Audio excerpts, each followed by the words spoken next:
Time now to check in with Paul Finebaum, presented by Allstate. And Paul, we saw it. We knew it was coming. I said it on the Thursday night broadcast that someone huge is going to get got. And Saturday, two people, two teams, and we're set up for chaos. How are you this morning? Yeah, no, I mean it's so confusing whether it's in the SEC or Big Ten. Trying to figure out the playoffs right now makes no sense. We'll do it again Tuesday night. It still won't make a whole lot of difference. Saturday's where the action is, not Tuesday night. Yeah, and we'll peel this back layer by layer with some of the stuff that happened on Saturday. We'll start in the SEC. I want to start with Ole Miss and Georgia. Ole Miss wins 28-10.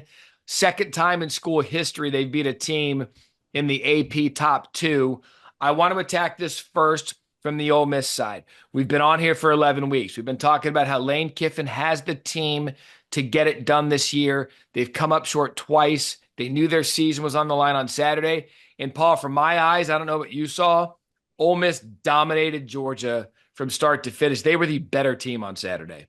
It wasn't close. And Matt, let me say it to be front end. I'm as guilty and maybe more guilty than anybody else. The narrative that Lane Kiffin can't win the big game just gets stuck to him.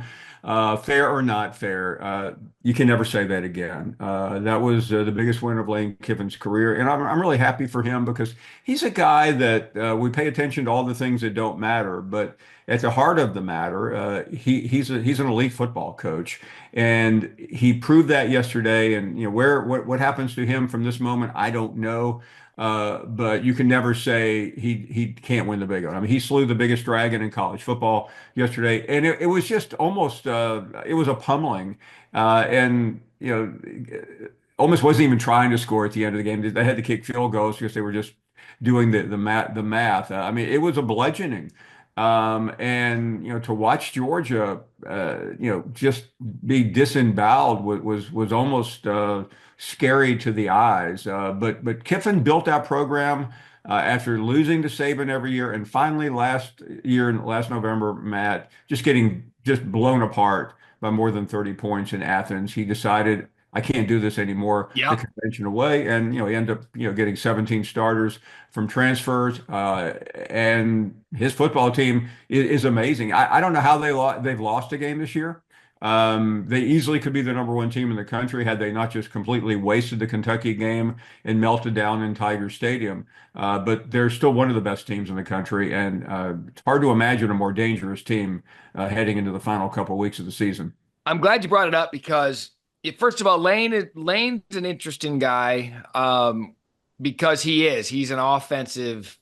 I mean, he can call ball plays as good as anybody in the country. It's funny because you watch him during the games, and even right after the game.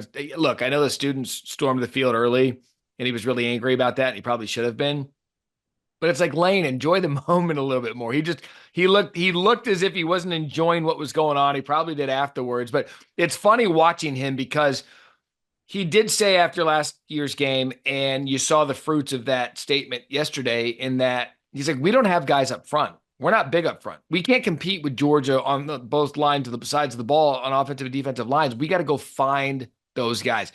The work that they put in was for yesterday's game to prove that they go up front with the biggest, baddest bullies in college football. And they did that. So that's check one. Lane did exactly what he said he was going to do, and he got the Georgia win. It is puzzling how they dropped a couple of games based on what we saw from them, and that's kind of the up and down nature. It's like, how did that happen? Why did that happen? But big picture, now you look at Ole Miss, Florida, and Mississippi State. Barring anything absolutely insane in a rivalry game. You saw what Texas did to Florida yesterday. We'll get to the Gators in just a couple of minutes. But barring anything insane, Paul, Ole Miss is going to be sitting there at 10-2, likely not playing in the SEC championship game, a win over Georgia. They've got to be feeling really good about themselves in Oxford this morning based on yesterday's outcome, based on the schedule, and based on everything that's happened in front of them. They are, and yeah, listen, he is different. Lane, but Lane wears a mask, as you know, Matt. You've been around him, and he doesn't show emotion. And he's been through a lot. He was a coach way too young. He went through some difficult times. He got exiled, and this is the coronation of an incredible comeback that began really in 2014 when he went to work for Nick Saban. He spent 3 years there, and they were difficult years. Yep. but they were necessary. And here he is, capable of anything, including winning the national championship. That's how good they are when they play at that level. And on the other side, Georgia just if they had been a dynasty for 10 or 15 years, it felt like yesterday was the end, but I know it's not because they're the kind of program that has been up and down this year. And for the first time, and they are now in a playoff eliminator at home against Tennessee. It's a monster game. It feels a little weird considering how poorly they played, and I'm sure many around the country are saying, "How in the world can they come back?" But they have what still may be the very best coach in the country, and how he can patch that offensive line back together, and how he can give Carson Beck an emergency infusion of confidence. I don't know, but playing at home will help.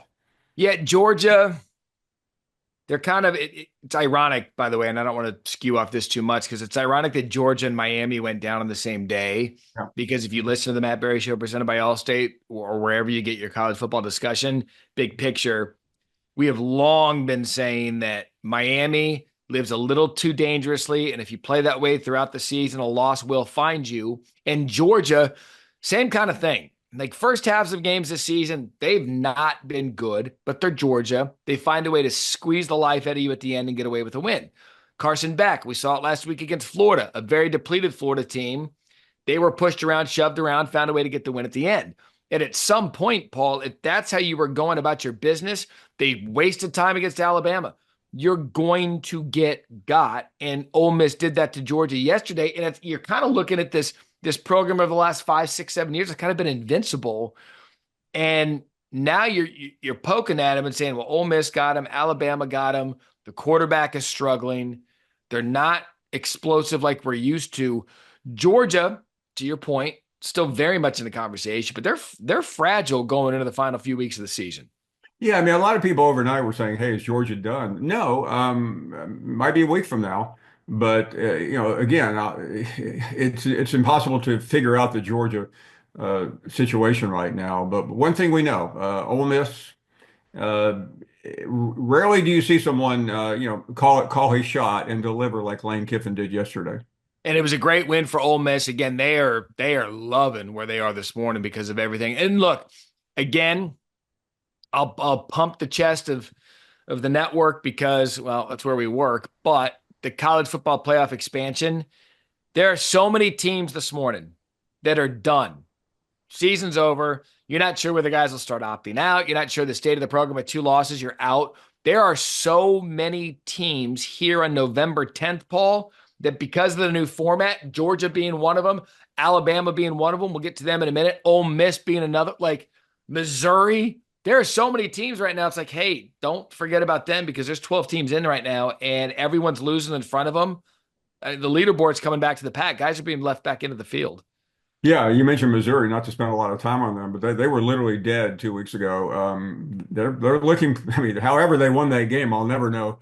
Oklahoma's how they won that game. Well, yeah, and that's a whole nother story for another day. But the fact that they're going to finish 10-2. And they are going to have to do a lot of beating. Eli Drinkwitz is going to have to make the rounds. I mean, he's going to have to appear on every radio show in America trying to get somebody's attention because they're very easy to forget, but they can only be helped. They're like the leader in the clubhouse at the U.S. Open at even par. And and the wind is blowing, but somebody might go out there and put some numbers on the board. Look at Paul using a golf analogy on this here show. That just lights my wick because it made sense too. And Eli, look, if you want to come on, I think we got 1.6 million views last month. People will see it. Come on here and hang out on the Matt Barrie Show with me and Paul in the morning. Hey, one more thing on Lane Kiffin before we move on. Florida comes out this week, got Strickland. Billy Napier's our coach. Billy Napier's the guy. Billy Napier's the guy. There's a lot going on in Florida off the court and off the field at the moment, but the lane to the swamp for this year done. And now Lane Kiffin, I mean, who knows? Other jobs will come open, but that was put to bed this week. It was, and Matt, it was one of the strangest releases I've ever seen. And what was even stranger than the release was the coalescing around it by pundits and commentators on our network and others. It was like, what a great decision. How brilliant. Give Scott Strickland credit for awarding a guy who comes close. I mean, he was only down by 42 points yesterday, and they were able to cut it to 32 or whatever the final score was. I have no idea. All to keep DJ Lagway. Are you telling me that DJ Lagway wouldn't have played for Lane Kiffin at Florida? So I mean, I don't know. I think it's over.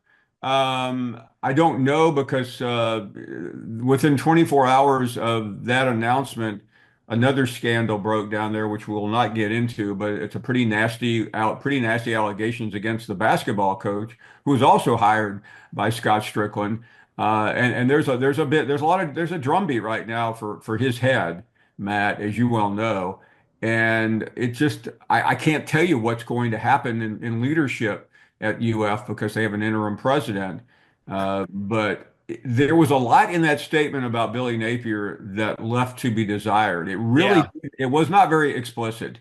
It looked like it was rushed out. Let's get this out. And then, of course, what does Billy Napier do? He lays another egg. Again, he really had no chance with a walk-on quarterback, but didn't look a whole. But it's still an ugly loss, and the season has spiraled out of control. Yeah, 12 to 14 players listed out for the Gators. Texas comes out of the bye week. Quinn Ewers a career high 5 touchdown passes. There was never really a chance. I've been one of those that have said, unless you know exactly who you have coming in, just why start over with the new head coach in this era?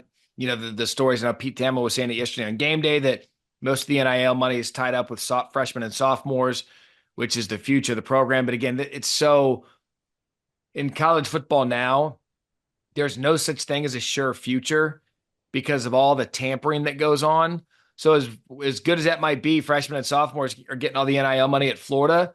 It doesn't mean that in 2 weeks or 3 weeks or even now aren't coaches going around being like, "Hey, couple weeks, we can pay you. Just come on out." So it was odd that they would tie it to that. But Matt, the biggest misnomer in the story was, or at least I heard from the pundits, and again, I do a show on Saturday with the most famous Florida player ever, so I'm not blaming him. He's just telling his opinion.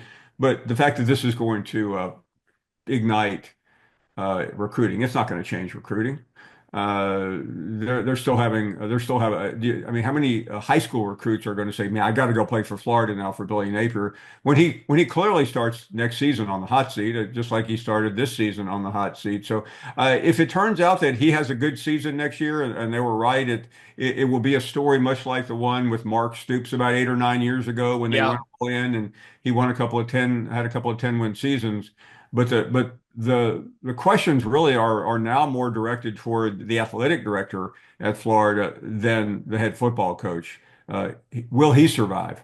I'm with you because the timing of this, I'd have to go back and look at all of it, but it seemed as if put the Napier stuff out before the basketball stuff came to Right. light and smoking. I don't know. Anyway, we Yeah, won't get into by the way, having been a former newspaper reporter doing this type of work, you don't just call, especially when you're at the school publication, you don't just call the athletic department 10 minutes before the story. You probably called them a couple of days out saying, we're working on this and we'd like to give you 24, 48 hours to respond. And by the way, the first allegation against Todd Golden was filed in late September. And by the way, I don't have any idea about it. And Golden came out and denied it and said he has an attorney and all that, and good for him. The point being, uh, the, sc- I firmly believe that announcement was put out to get ahead of the basketball story. And I believe I had the last interview with Scott Strickland on the first Friday of the football season when he sat there with me in Gainesville, Matt, and said that Bill, we're in it for the long haul with Billy Napier. He hasn't said a word since then. Yeah, and we'll see how that transpires. But at least for now, AD in place, coach in place at the Gators, who they're probably who do they have? They have Charles. Who do they have this? They have LSU, Ole Miss, and Florida State.